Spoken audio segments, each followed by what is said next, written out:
मूसा म्हणाला, तो अल्लाह फरमावतो की ती अशी गाय आहे जी कष्टाची कामे करणारी नाही, ना ती जमीन नांगरत आहे आणि ना शेताला पाणी देते, ती धडधाकट आहे आणि त्यावर कोणताही डाग नाही. ते म्हणाले, आता तुम्ही अगदी बरोबर सांगितले. मग त्यांनी तिची कत्तल झबह केली, जरी ते तसे करताना दिसत नव्हते.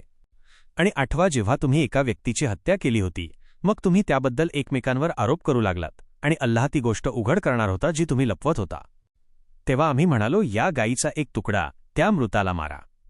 अशाच प्रकारे अल्लाह मृतांना जिवंत करतो आणि तुम्हाला आपल्या निशाण्या दाखवतो, जेणेकरून तुम्हाला समज येईल. मग यानंतर तुमची हृदये कडक झाली, जणू काही ती दगड असावीत किंवा त्यापेक्षाही अधिक कडक. कारण दगडांमध्ये काही असेही असतात ज्यांतून नद्या वाहू लागतात, आणि काही असे असतात जे फाटतात तेव्हा त्यांतून पाणी बाहेर येते, आणि काही अल्लाहच्या भयाने खाली कोसळतात. आणि अल्लाह तुमच्या कर्मांपासून अनभिज्ञ नाही. हे ईमान राखणाऱ्यांनो, काय तुम्ही अशी आशा धरता की हे लोक तुमचे म्हणणे मानतील? तर त्यांच्यात असा एक गट होता जो अल्लाहचे कलाम वाणी ऐकत असे आणि मग ते समजून उमजून घेतल्यावरही त्यात जाणीवपूर्वक बदल करत असे. आणि जेव्हा ते ईमान राखणाऱ्यांना भेटतात तेव्हा म्हणतात, आम्ही ईमान राखले आहे. आणि जेव्हा ते आपापसात एकमेकांशी एकांतात भेटतात तेव्हा म्हणतात, काय तुम्ही त्यांना त्या गोष्टी सांगता ज्या अल्लाहने तुमच्यावर उघड केल्या आहेत, जेणेकरून ते तुमच्या पालनकर्त्यासमोर तुमच्या विरुद्ध पुरावा म्हणून सादर करतील? काय तुम्हाला समजत नाही? काय त्यांना हे माहीत नाही की अल्लाह ते सर्व काही जाणतो, जे ते लपवतात आणि जे ते उघड करतात?